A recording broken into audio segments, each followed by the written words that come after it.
नमस्कार मित्रों, आप देख रहे हैं न्यूज विलेज इंडिया। आज हमारे साथ में जो मौजूद हैं अखिल भारतीय हिंदू महासभा के राष्ट्रीय जो कोषाध्यक्ष दिनेश शर्मा जी।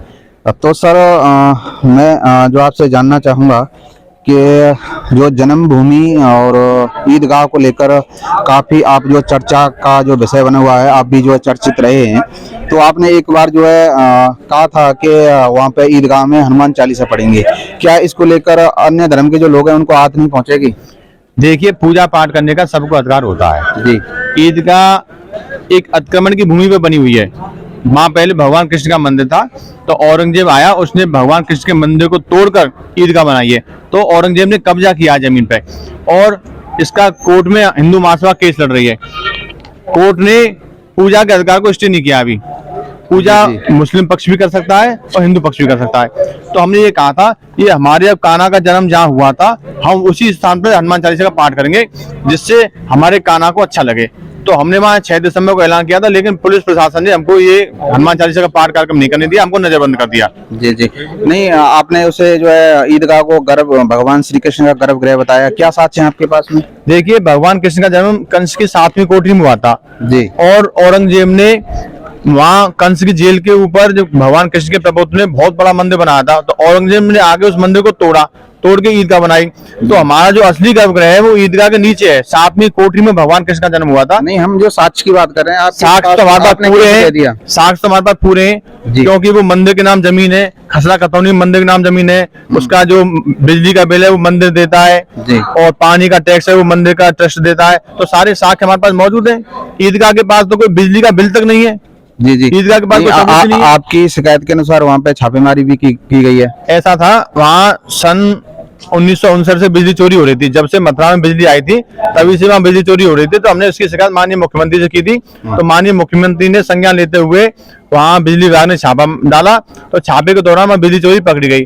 तो वहाँ पे बिजली विभाग के अधिकारियों ने वहाँ ईदगाह कमेटी के लोगों से मिलकर उसको बिजली के जुर्माने को केवल 3 लाख रुपए कर दिया, जबकि वो लोग 64 साल से बिजली चोरी कर रहे थे। उन पे जुर्माना 10 करोड़ से ऊपर बनता है, लेकिन अधिकारियों की मिली भगत के कारण जुर्माना को कम कर दिया गया। तो आपने महामहिम राष्ट्रपति के लिए जो है खून से पत्र लिखना पड़ा, ऐसा पत्र में क्या था? ऐसा है, जब सुनवाई नहीं होती तो हमने खून से भी पत्र लिख देते हैं। हमने मुख्यमंत्री को भी पत्र लिखा है। नहीं, खून से जो है लिखने की खून से पेन से भी लिख सकते हैं। हाँ, तो खून से पत्र लिखने पे भी आदमी जो गौर करता है, भाई ऐसी क्या कारण हो गया, क्या परेशानी है कि इनकी सुनवाई नहीं हो रही है, तो खून से पत्र लिखने में हमें को कोई हिचक नहीं होती। ये हमारे खून का एक एक कतरा देश के काम आना चाहिए। जी।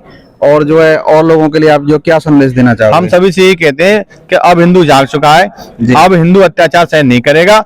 जितने भी हमारे हिंदुओं की जमीन पर अतिक्रमण हुए उन सभी अतिक्रमणों को हटाना पड़ेगा, हटना पड़ेगा। आज हम माननीय ऊर्जा मंत्री को ज्ञापन देने आए कि अधिकारियों ने मिलकर के 3 लाख का जुर्माना कैसे कर दिया। वो लोग 1959 से बिजली चोरी कर रहे हैं। 64 साल का बिजली का जुर्माना 10 करोड़ से ऊपर होता है, इन्होंने 3 लाख का जुर्माना कैसे कर दिया। और वहां पर बिजली का कनेक्शन दोबारा नहीं होगा, क्योंकि उनके पास कोई भी प्लॉट की रजिस्ट्री नहीं है, उनके पास खसरा खतौनी में नाम नहीं है। जब तक वो कोर्ट से डिसाइड ना कर लें कि उनकी ये जमीन है, तब तक बिजली का कनेक्शन नहीं दिया जाएगा। यही हमारी ऊर्जा मंत्री से मांग रहेगी। हिंदू महासभा के जो जिलाध्यक्ष हैं हमारे साथ में संदीप शर्मा जी, क्या कहना चाहोगे आप आज के बारे में?